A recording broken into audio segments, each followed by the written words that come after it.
हाँ जी भाइयों बहनों, कैसे हैं सारे। A very good evening to all of you. तो दोस्तों आज 14 जून है और आज के एडिटोरियल डिस्कशन की वीडियो में आप सबका बहुत बहुत स्वागत है। तो आज हम 3 इंपॉर्टेंट एडिटोरियल्स डिस्कस करेंगे। तो दोस्तों डिस्कस करेंगे एक आर्टिकल हिंदू में से जो कि बात कर रहा है राइजिंग फूड प्राइसेस को लेके। रमेश चंद जी ने आर्टिकल लिखा है, नीति आयोग के मेंबर रह चुके हैं वो, इनफैक्ट नीति आयोग के मेंबर अभी भी हैं वो। फिर दोस्तों एक आर्टिकल हम डिस्कस करेंगे अगेन हिंदू में से।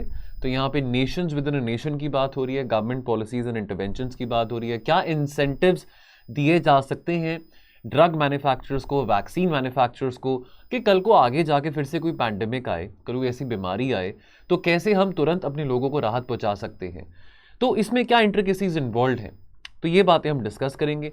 और दोस्तों एक आर्टिकल हम डिस्कस करेंगे इंडियन एक्सप्रेस में से जो कि बात कर रहा है 5G के बारे, वे फॉरवर्ड फॉर 5G के कैसे कंपटीशन जो है हमारे टेलीकॉम सेक्टर को और बेहतर बना सकता है। तो दोस्तों टेलीग्राम ग्रुप पे वैसे मैंने एक और आर्टिकल भी मेंशन करा था, वो आज हम अभी डिस्कस नहीं कर रहे हैं, फिर किस दिन डिस्कस करेंगे, नहीं तो फिर वीडियो शायद लेंदी ना चले जाए। वो जो आर्टिकल था फाइनेंशियल एक्सप्रेस में से था, जहां पे बात करी जा रही थी सस्टेनेबल ग्रोथ की। तो वहां पे कुछ एक इंपॉर्टेंट कुछ बातें थी जो वहां पे डिस्कस करी गई थी, तो वो आज नहीं, हम फिर किसी दिन डिस्कस करेंगे उस आर्टिकल को।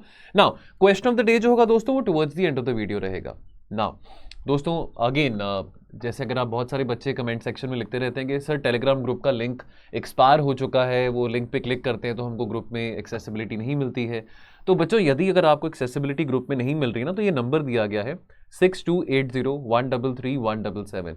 इस पे टेलीग्राम की ऐप के थ्रू आप मैसेज करिए और जो हमारी तरफ से जो एडमिन होंगे वो आपको इस ग्रुप में ऐड कर लेंगे। और दोस्तों ये जो ग्रुप है ये ग्रुप चिटचाट के लिए नहीं है, ये ग्रुप कंस्ट्रक्टिवली हमने यूटिलाइज करना है।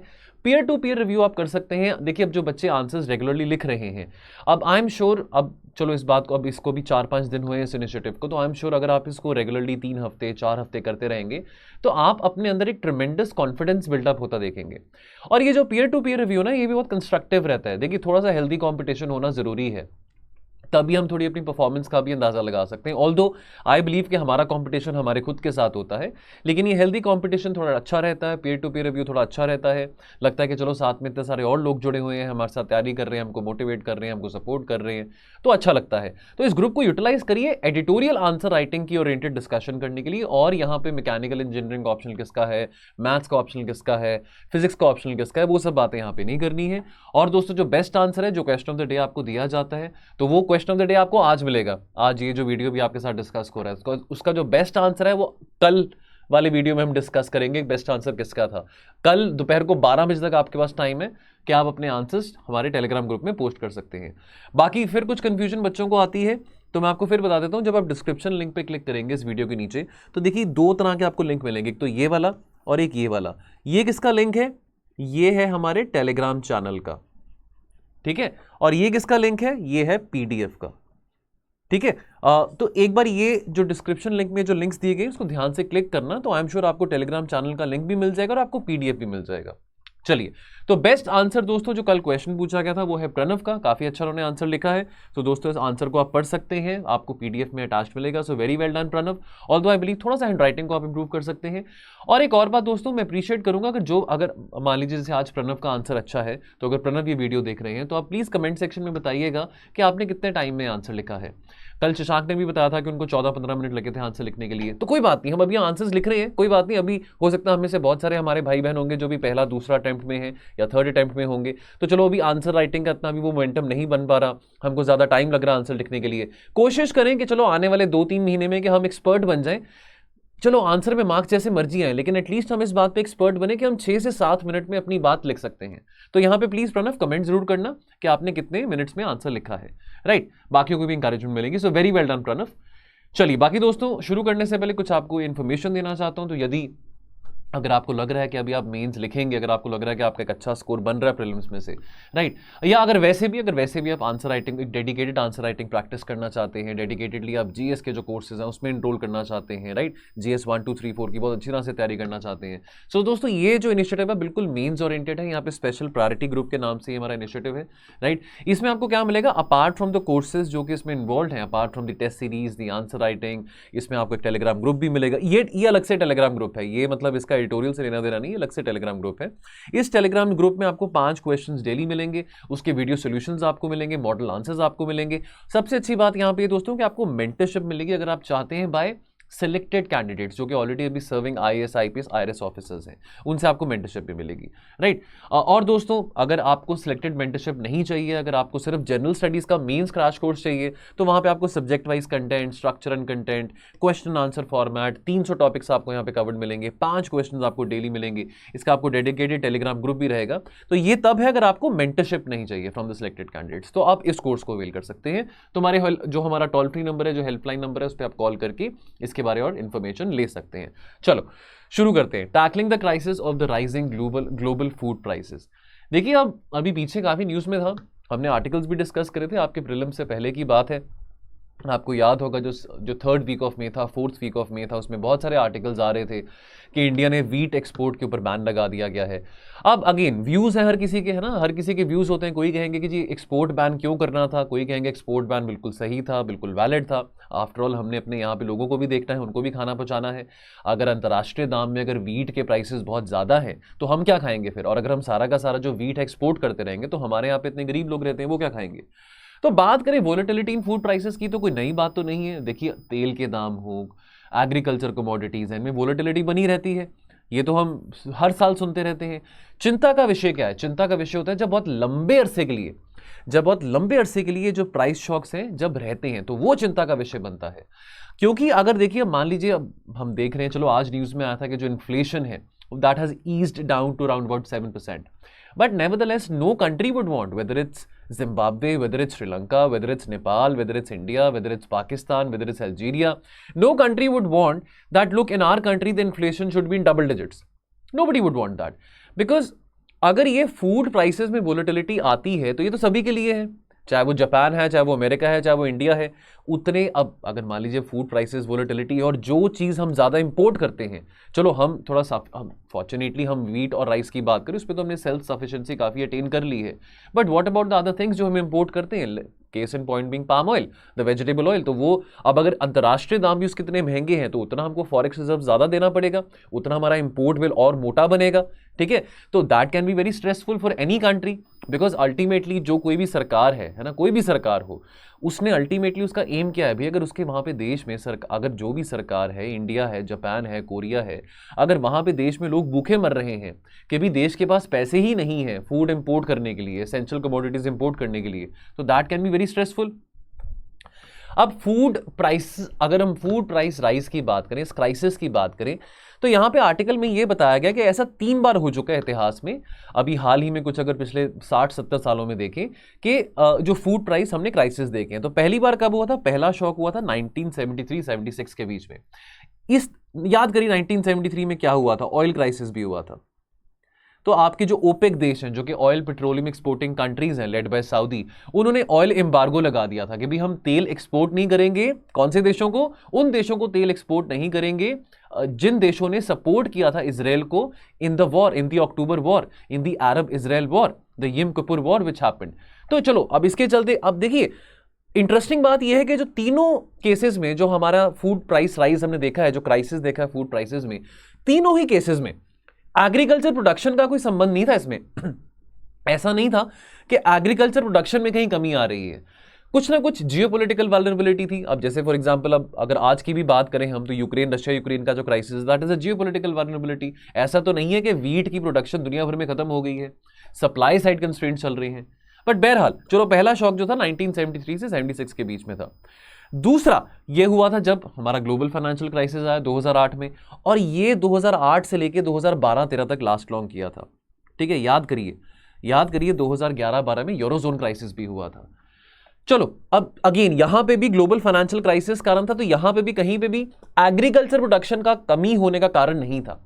फिर बात करें टुवर्ड्स द एंड ऑफ 2020, अब यहाँ पे अब एनी गेसेस, अब ऑब्वियसली पैंडेमिक के चलते सप्लाई चेन इश्यूज चल रहे थे, सप्लाई साइड कंस्ट्रेंट्स चल रहे थे, और अभी ये जो क्राइसिस है, अच्छा ये जो 2008 से 2012 के बीच में जो चला, ये जो फूड प्राइस राइज की हम बात करें, वो थोड़ा कूल डाउन कर गया था 2015-16 तक, है ना। लेकिन अभी की हम बात करें, 2022 आ चुका है।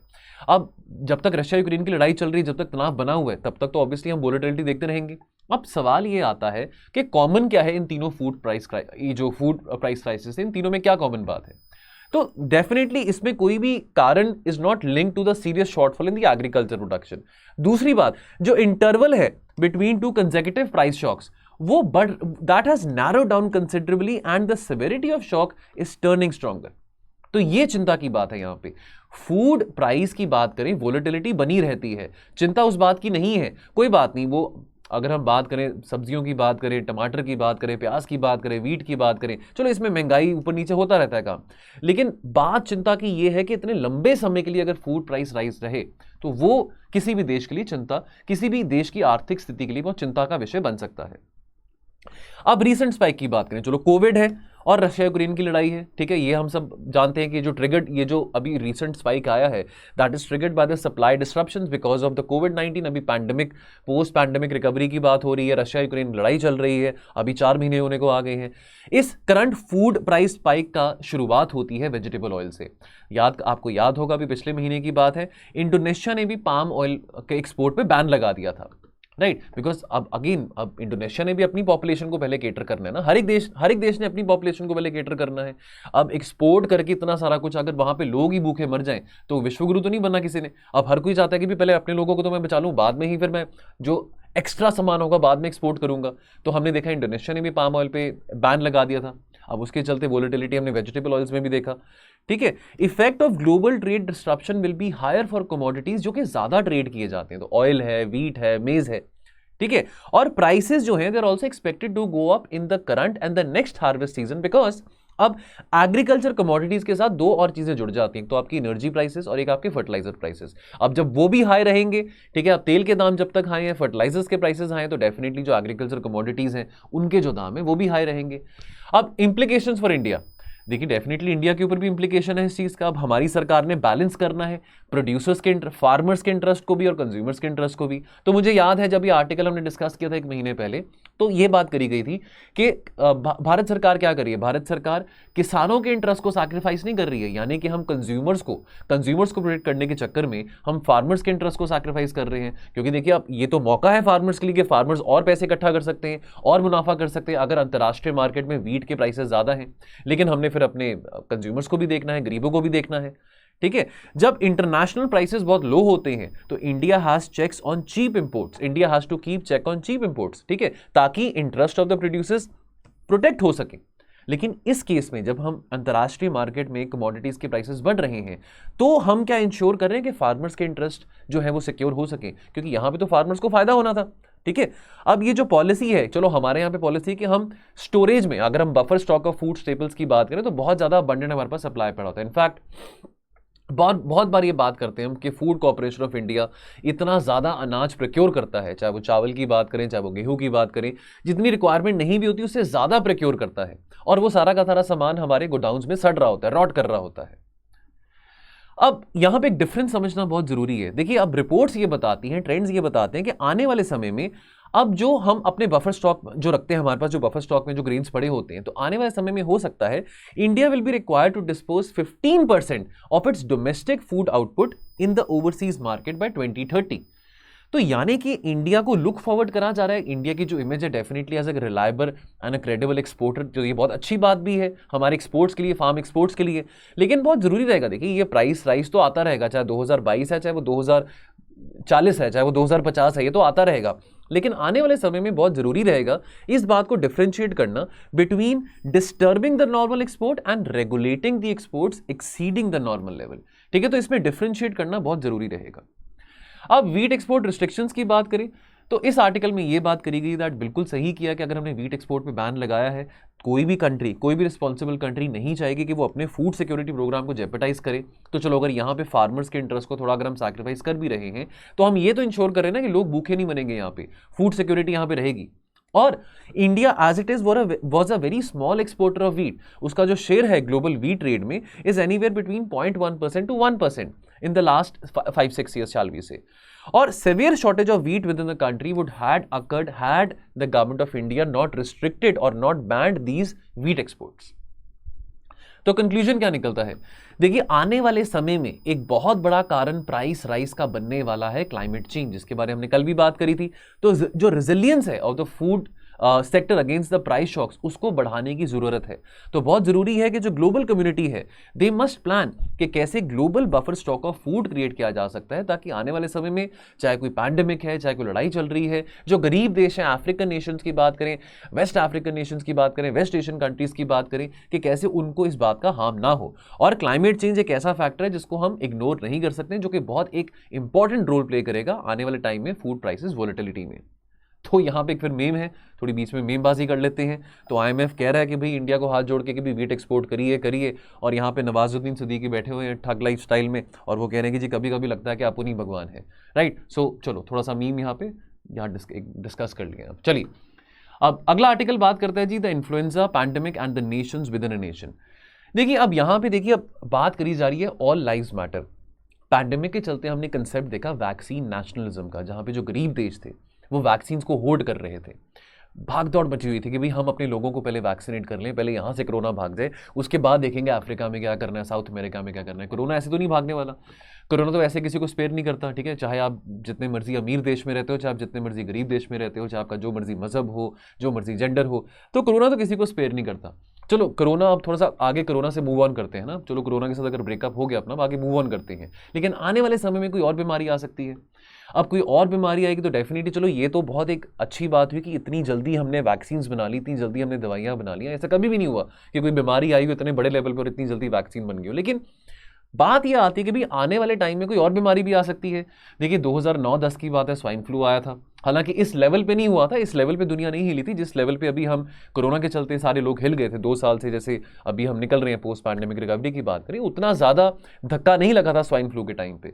लेकिन ज़रूरी बात यह है कि देखिए सबकी ज़िंदगियाँ बहुत ज़रूरी हैं, चाहे आप अमीर देशों में रहते हैं, चाहे आप गरीब देशों में रहते हैं। बहुत सारी सरकारें हैं around the world, they are struggling to address the problem of inequity in access to life saving products. दोस्तों अभी हम बात कर रहे हैं, लेकिन अभी भी बहुत सारे अफ्रीकन कंट्रीज हैं जहां पे single dose vaccine considerable population को नहीं मिली है। जो प्रोडक्ट डिमांड है, अब वैक्सीन की डिमांड करें, दवाइयों की डिमांड करें, that is central to the development of capabilities and the resource of firms. तो जो फर्म्स हैं, जो मल्टीनेशनल कंपनीज हैं, जो मल्टीनेशनल एंटिटीज हैं, एमएनईज की बात करें, उनके पास रिसोर्सेज की कमी तो नहीं है ना। जॉनसन एंड जॉनसन हो, पी फाइजर हो, कोई भी बड़ी बड़ी कंपनी की हम बात करें, किसी बड़ी फार्मास्यूटिकल कंपनी की बात करें, रिसोर्सेज की कमी तो नहीं है उनके पास दवाइयां बनाने के लिए, साइंटिस्ट की कमी नहीं है, रिसर्चर्स की कमी नहीं है, सब टेक्नोलॉजी उनके पास है। बात इंटेंशन की आती है, क्या वो विलिंग है गरीब देशों में भी वो चीजें सप्लाई करने के लिए, क्या वो विलिंग है गरीब देशों में ऐसे प्लांट्स खड़े करके कि वहां पे वो चीजें मैन्युफैक्चर कर सकें। अब बात फिर ये भी आती है, मल्टीनेशनल जो एंटिटीज है, जो मल्टीनेशनल कंपनीज है, वो ये कहेंगी कि हमको क्या इंसेंटिव्स मिलेंगे अगर हम गरीब देशों में जाके अपने प्लांट लगाते हैं, हमको ऐसे क्या। अब वो भी बिल्कुल सही बात है, बिकॉज उनके लिए तो profit is the sole motive, सरकार के लिए तो प्रॉफिट सोल मोटिव नहीं होता ना। लेकिन अब वहां पे ये बात भी सही है कि ऐसे कौन से इंसेंटिव उन मल्टीनेशनल एंटिटीज के पास है कि वो जाके ये काम करें। अब आउटब्रेक्स और इंपैक्ट की बात करें, देखिए जो सडन डिजीज आउटब्रेक्स होते हैं, they can bring unanticipated changes, ठीक है। There will be business opportunities and challenges also for these multinational companies, ठीक है। नाउ दैट डिपेंड्स, अब ये डिपेंड करता है, देखिए अपॉर्चुनिटी कॉस्ट की बात करें, चैलेंजेस की बात करें, दैट डिपेंड्स। अब कोई मल्टीनेशनल एंटिटी है, अब अगर मान लीजिए अब इतने बड़े लेवल पे पैंडेमिक नहीं है, कोई ऐसा कोई बीमारी है जो सिर्फ अफ्रीकन रीजन में ही स्प्रेड है, ठीक है। जैसे हमने इबोला के बारे में पढ़ा था, जीका के बारे में पढ़ा था, आज से कुछ साल पहले की बात है। हर किसी को तो नहीं हो रहा था इबोला या जीका। लेकिन अब बात ये आती है जो मल्टीनेशनल एंटिटीज हैं, वो उनके पास क्या वो अपॉर्चुनिटी है कि वो वहां पे जाके इन्वेस्ट कर सकते हैं, कि वहां पे जाके वो वैक्सीन उन लोगों को प्रोवाइड कर सकते हैं, या वहां पे अंडर डेवलप्ड रीजन में इस तरह के प्लांट सेटअप कर सकते हैं। That depends, that cannot be, इसको बिल्कुल स्ट्रेट फॉरवर्डली नहीं कहा जा सकता। अब यहां पे एक रिसर्च करी गई है, जो कॉलमनिस्ट ने एक रिसर्च करी थी, जो रिसर्च थी that was based on the 2009-10 आपका जो H1N1 जो स्वाइन फ्लू इन्फ्लुएंजा पैंडेमिक था, ठीक है। नाउ वहां पे उस रिसर्च के हिसाब से एक बहुत स्ट्रॉन्ग एविडेंस सामने आया था of a decline in the market share of these big companies in the region on an average. तो यहां पे इस रिसर्च के हिसाब से ये दिखाया गया है कि जो मार्केट शेयर था इन मल्टीनेशनल एंटिटीज का, मल्टीनेशनल कंपनीज का, वो बहुत कम था उन रीजन्स में जो कि अंडर डेवलप्ड थे, जहां पे per capita public health expenditure बहुत कम था। लेकिन ऐसा नहीं है कि अगर उनकी वहां पे पेनिट्रेशन कम थी, अगर उनकी वहां पे कवरेज कम थी, तो ऐसा नहीं है कि उनके प्रॉफिट्स नहीं हुए थे। At the same time on the contrast, on the contradiction की अगर हम बात करें, डिस्पाइट दिस जो रेवेन्यूज थे मल्टीनेशनल एंटिटीज के, they had increased post the pandemic. So यानी कि उनकी जो प्रेजेंस है अंडर डेवलप्ड रीजन में बहुत कम थी।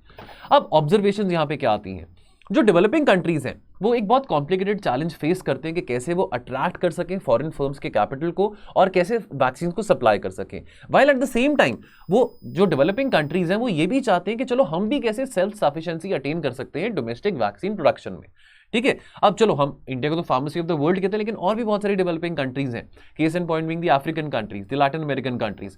अब उनके लिए चैलेंज है कि कैसे विदेशी धन को, विदेशी फर्म्स को अट्रैक्ट करें कि यहाँ पे आके वो वैक्सीन बना सके। ठीक है, eight the same time again वही बात आती है कि कैसे सेल्फ सफिशिएंसी हम अटेन कर सकें।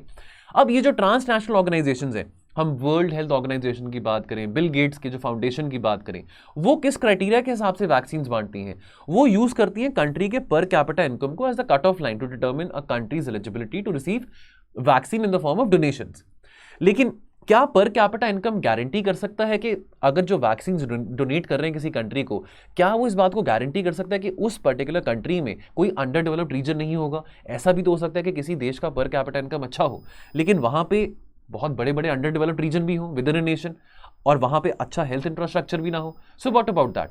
तो वहां पे ये जो डोनेशन देने का क्राइटेरिया है वैक्सीन का, क्या वो सही है, क्या वो वैलिड है? तो यहां पे ये बात करी गई है। चलिए दोस्तों, लास्ट में आर्टिकल हम डिस्कस करेंगे द वे फॉरवर्ड। तो यहाँ पे 5G की बात करी गई है। देखिए 5G, तो थोड़ा सा इन्फॉर्मेशन पहले यहाँ पे समझ लेते हैं। What is 5G? 5G यानी कि 5th जनरेशन मोबाइल नेटवर्क है। ठीक है, अब 5G की बात करें, अब 1G 2G 3G 4G, हालांकि चलो अभी यहाँ पे तो 4G भी नहीं इतना अच्छा चलता था, लेकिन चलो अब 5G की बात आ रही है, उम्मीद करते हैं कि 5G अच्छा चले। अभी 5G कंपैटिबल फोन्स तो मार्केट में आ चुके हैं, राइट। 4G वैसे भी अगर हम बात करें, आप जो मर्जी शहर में हो, लेकिन 4G का नेटवर्क इतना अच्छा आता नहीं है, लेकिन चलो 5G की वाईफाई कनेक्शन आजकल हर जगह लग गए हैं, मोस्टली हर जगह लग गए हैं। अब लेकिन बहुत प्रॉमिसिंग टेक्नोलॉजी 5G को माना जाता है। 5G enables a new kind of network that is designed to connect virtually everyone। Machine learning की बात है, ब्लॉकचेन टेक्नोलॉजी, आर्टिफिशियल लर्निंग की बात, आर्टिफिशियल इंटेलिजेंस की बात होती है, इंटरनेट ऑफ थिंग्स की बात होती है, तो 5G टेक्नोलॉजी सबको इनेबल करेगा। 5G टेक्नोलॉजी के चलते जो स्पीड है इंटरनेट की वो भी बहुत ज़्यादा होगी। 10 Gbps से लेकर 20 Gbps की बात करी जा रही है ना, तो डेफिनेटली हाई स्पीड है, अल्ट्रा लो लेटेंसी है, वो रिलायबिलिटी है, तो ये सब फीचर्स हैं 5G के। तो अच्छी बात है अगर 5G टेक्नोलॉजी यहाँ पे आती है। इनफैक्ट अभी रिसेंट जो क्वाड समिट हुआ था टोक्यो में, तो वहां पे भी 5G को लेके बहुत सारी बातें करी गई थी, है ना। चलिए, अब 5G के वायरलेस फीचर्स हैं, तो यहाँ पे आप इसको पढ़ सकते हैं क्या क्या इसके फीचर्स हैं। तो थोड़ी जनरल इन्फॉर्मेशन आपके लिए, मतलब this is not a part of the editorial, सिर्फ थोड़ी जनरल इन्फॉर्मेशन आपके लिए यहाँ पे। तो एवोल्यूशन ऑफ 5G की बात करें, 1980s में 1G आया था, 1990s में 2G आया, 2000s में 3G आया, 2010s में 4G आया। हालांकि इंडिया में से ये सब चीज़ें टेक्नोलॉजीज लेट ही आई हैं, बाहर अमेरिका की बात करें वहाँ पे टेक्नोलॉजीज पहले आ चुकी थी। तो अब 5G आने वाला है ना। 5G के चलते स्पीड की बात करें, internet of things, network reliability technology etcetera etcetera, तो all good, all very good. लेकिन टेलीकॉम सर्विस प्रोवाइडर्स की बात करें तो वो तो गिने चुने ही हैं, 2 या 3 ही है इंडिया में। तो अब यहाँ पे बात करी जा रही है, अगर हम बैकग्राउंड को समझें, देखिए 1990s के ज़माने में तो सिर्फ एक BSNL ही होता था, है ना। BSNL का कनेक्शन लेने के लिए भी आपको कितना टाइम वेट करना पड़ता था, आप कोई एप्लीकेशन देते थे। आई एम श्योर आपके पेरेंट्स से, अपने ग्रैंड पेरेंट्स से आप पूछेंगे उन दिनों के बारे, 90s के बारे, तो आपने एप्लीकेशन दी है BSNL के फ़ोन के लिए, तो कभी 2 साल बाद, 3 साल बाद जाके आपके घर पे फ़ोन आता था। अब वो ज़माना तो नहीं रहा। आज के टाइम पे 2-3 साल में तो लोग 6-7 मोबाइल फ़ोन चेंज कर लेते हैं, राइट। अब देखिए, हम अपने टेलीकॉम सेक्टर की बात करें, definitely that has come a long way since the post आपके जो LPG रिफॉर्म्स हुए 1991 के बाद। It is well known that telecom operated largely on fulfilling the demands of the elite rather than the public. तो उस time पे monopoly थी, एक BSNL ही होता था, और वो किसकी नीड्स को केटर कर रहा था? इलीट लोगों की। देखिए उस टाइम पे फ़ोन होना, घर पे लैंडलाइन फ़ोन होना बहुत बड़ी बात मानी जाती थी, ठीक है। Public sector was commonly accepted as an instrument of state patronage in India political economy. अब ये टेक्नोलॉजी और डीरेगुलेशन के चलते LPG रिफॉर्म्स के बाद हमने देखा कि प्राइवेट सेक्टर एंट्री होती टेलीकॉम में, स्पेशली अर्ली 2000s के बाद की हम बात करें तो अगर हम एयरटेल है, ठीक है, अब चलो बाद में वोडाफोन से पहले हच भी आया था, ठीक है, स्पाइस की बात करें, वोडाफोन, आइडिया, अब आज के टाइम पे जियो की बात करें, तो कहीं ना कहीं जो पिछले 20-22 सालों में जो टेक्नोलॉजी और डीरेगुलेशन का जो संबंध हुआ है, जो इंटरसेक्शन हुआ है, उसके चलते हम देख रहे हैं कि टेलीकॉम सेक्टर में रेवोल्यूशन आया है। लेकिन अब आज के टाइम पे क्या हम ये देख रहे हैं कि 2-3 प्लेयर्स रह गए हैं, एक आपका एयरटेल हो गया, एक आपका जियो हो गया, चलो वोडाफोन की हालत इतनी ज़्यादा अच्छी तो नहीं थी। अब क्या ये 2-3 प्लेयर्स के हाथ में ही मोनोपोली है? हालांकि उनके पास कटिंग एज टेक्नोलॉजी है, लेकिन टेलीकॉम कंपनीज भी लॉसेस फेस कर रहे हैं, उनके पास स्पेक्ट्रम की बहुत शॉर्टेज है, बहुत स्कैर्सिटी है, ठीक है। तो यहां पे बात आती है कि देखिए कंपटीशन ज्यादा होना बुरा है कि अच्छा है? देखिए कंपटीशन ज्यादा होना बहुत हेल्दी है, बहुत अच्छा है, ठीक है। अभी 2 या 3 प्लेयर्स ही टेलीकॉम सेक्टर में। Since the early 2000s telecom has been dominated by duopoly, always vulnerable to cartelization, let alone a monopoly। तो सीरियस कंपटीशन में एटलीस्ट 3 सीरियस कैंडिडेट्स होनी चाहिए, if not more, strong and spirited national operators. तो दोस्तों यहां पे बात करेगी, अगर ज्यादा कंपटीशन होगा टेलीकॉम सेक्टर में तो लो 5G टेक्नोलॉजी की तो बात हम कर ही रहे हैं, वो तो बहुत अच्छी बात है, लेकिन 5G टेक्नोलॉजी प्रोवाइड करने के लिए मल्टीपल टेलीकॉम सर्विस प्रोवाइडर्स भी तो हो ना, so that will give a wide range of options to the consumers as well. तो यहां पे लेकिन नोट ऑफ क्वेश्चन यहां पे आ जाता है। देखिए जो कंपटीशन की बात है, कंपटीशन को एनकरेज करना तो अच्छी बात है, लेकिन competition needs careful nurturing as well, assiduous fostering and regulatory neutrality as well. ठीक है, तो जहां पे रेगुलेटरी अनसर्टेनिटी आ जाती है, henceforth that will be very catastrophic, that will be very dangerous, competition फिर ज्यादा नर्चर नहीं हो पाएगा। जो इमिनेंट 5G नेटवर्क्स हैं, they demand a lot of investment, massive investment, cutting edge technology, ताकि वो अपने नेटवर्क्स को और अपग्रेड कर सकें। तो यहां पे इंसेंटिव्स प्रोवाइड करना सरकार की तरफ से भी जो टेलीकॉम सर्विस प्रोवाइडर्स हैं बहुत जरूरी है, ताकि वो इस नई टेक्नोलॉजी को एम्ब्रेस कर सकें। अब recent precedent which have been set by the GOI, तो अगर आपको याद होगा पिछले साल की बात है, वोडाफोन VI की हम बात करें, वोडाफोन आइडिया की बात करें, तो भारत सरकार का भी स्टेक भी है, 35% स्टेक है वोडाफोन इंडिया में। बहुत बुरी हालत थी वोडाफोन इंडिया की, VI की। हालांकि चलो वोडाफोन और आइडिया का जब मर्जर हुआ तो ऐसी उम्मीद थी कि शायद काफी अच्छा प्रॉफिटेबिलिटी होगा, कंज्यूमर बेस बहुत बढ़ेगा, लेकिन लॉसेस में थे। ठीक है, VI की बात करें तो सरकार ने हेल्प करी, सरकार ने बेल आउट करा, लेकिन इस तरह का सरकार का बेल आउट करना, बार बार बीच में इंटरवीन करना, क्या ये टेलीकॉम सेक्टर के लिए हेल्दी है कि नहीं है, यहां पे ये सवाल खड़ा उठता है। ठीक है, बिकॉज देखिए जहां पे सरकार की इन्वॉल्वमेंट आ जाती है तो डेफिनेटली वहां पे फिर टेंडेंसी मोनोपोली की हो जाती है। अब आज के टाइम पे सरकार का 35% स्टेक है VI में, तो क्या हम ये तो नहीं चाहेंगे कि इसका हाल भी एयर इंडिया वाला हो? तो यहां पे ये बात समझनी जरूरी है। तो कंक्लूजन क्या निकलती है? देखिए कंपटीशन को बढ़ाना और कंपटीशन को नर्चर करना बहुत जरूरी है। तो शायद यहां पे मौका है कि जो स्ट्रक्चरल चेंजेस हैं, भारत सरकार की बात करें, जो पॉलिसीज में जो चेंजेस हैं, क्या वो हम लेके आ सकते हैं टुवर्ड्स द टेलीकॉम सेक्टर? तो चाहे वो स्पेक्ट्रम की ही बात करें, चलो पहले first come first service basis पे होता था, है ना, first come first service basis में आपको स्पेक्ट्रम एलोकेट होता था। चलो अब उसके बाद घोटाला हुआ, 2G स्कैम हुआ, सुप्रीम कोर्ट ने बोला कि ऑक्शन के बेसिस पे आपको स्पेक्ट्रम एलोकेट होना चाहिए टेलीकॉम सर्विस प्रोवाइडर्स को। लेकिन उसके बावजूद भी बहुत सारे टेलीकॉम सर्विस प्रोवाइडर्स हैं जो लॉसेस फेस कर रहे हैं। स्पेक्ट्रम लेने के बाद भी बहुत सारा अबंडेंट स्पेक्ट्रम है अभी भी, जो कि टेलीकॉम प्रोवाइडर्स को नहीं मिल पा रहा है। वो खरीदना चाहते हैं लेकिन उनको नहीं मिल पा रहा है, ऑक्शन के चलते दाम भी बहुत बढ़ जाते हैं। तो अगर हमने 5G डिजिटाइजेशन को प्रमोट करना है, 5G टेक्नोलॉजी को हमने डीपली रूरल इंडिया में पेनिट्रेट करना है, 5G टेक्नोलॉजी का फायदा उठाना है, तो जो अवेलेबल स्पेक्ट्रम है, क्या हम ये नहीं कर सकते कि जो अवेलेबल स्पेक्ट्रम है उसको हम eight reasonable prices telecom service providers को प्रोवाइड करें, रादर दैन कि हम बहुत हाई ऑक्शन रेट यहाँ पे सेट करें? तो यहाँ पे ये बात समझने को आती है। चलिए सो दोस्तों, जाने से पहले और एक इन्फॉर्मेशन आपको देना चाहता हूं। तो दोस्तों यदि आप GS का प्री का मेंस का कोर्स लेना चाहते हैं, अगर आप स्पेशली अगले साल अपना पेपर देंगे, अगर अगले साल आपका अटेम्प्ट चाहे पहला है, चाहे दूसरा है, चाहे तीसरा है, तो दोस्तों अगर आपने GS का लेक्चर्स लेने हैं, GS का कोर्स कंप्लीट GS का कोर्स आपने लेना है, GS का कोर्स है, SA का कोर्स है, तो दोस्तों आप इन कोर्सेज को अवेल करने के लिए हमारे दिए गए टोल फ्री नंबर पर कॉल कर सकते हैं। इन कोर्सेज के जो फीचर्स हैं वो आपके सामने अवेलेबल हैं। इसमें आंसर राइटिंग रहेगी, वैल्यूएशन रहेगा, मंथली करंट अफेयर्स की कवरेज रहेगी। तो अभी जो शुरू में मैंने आपके साथ स्लाइड शेयर करी थी, वो स्पेसिफिकली सिर्फ मेंस ओरिएंटेड कोर्सेज हैं। ये ईयर लॉन्ग कोर्स है ना। अगर आपने प्रीलिम्स मेंस ओरिएंटेड आपने तैयारी करनी है, राइट फ्रॉम स्क्रैच आपने तैयारी करनी है, तो चाहे हिस्ट्री है, चाहे पॉलिटी है, IR है, सिक्योरिटी है, एनवायरमेंट, ज्योग्राफी, जो भी ऐसे सब्जेक्ट्स हैं, उन सब के आपको कॉम्प्रिहेंसिव कवरेज हमारे इन कोर्सेज में मिलेगी। ठीक है दोस्तों, तो ये दोस्तों कुछ बातें थी। बाकी दोस्तों आज का जो क्वेश्चन ऑफ द डे है वो आपके सामने है। A competitive telecom sector is fundamental to realising India's digital ambitions. इस बात को एलैबोरेट करिए 250 शब्दों में। आपके पास कल 12 बजे तक का टाइम है इसके ऊपर आंसर लिखने का। जो बेस्ट आंसर होगा कल शाम को 6 बजे डिस्कस किया जाएगा। चलिए सो दोस्तों आज के लिए इतना ही। वीडियो अगर आपको अच्छा लगे तो please do hit the like button. अगर आप पहली बार वीडियो देख रहे हैं तो please do subscribe to our channel, ताकि कोई इंपॉर्टेंट अपडेट आपका मिस ना हो सके। चलिए दोस्तों मिलेंगे कल, आप अपना ख्याल रखिए और पढ़ते रहिए। Thank you so much. जय हिंद।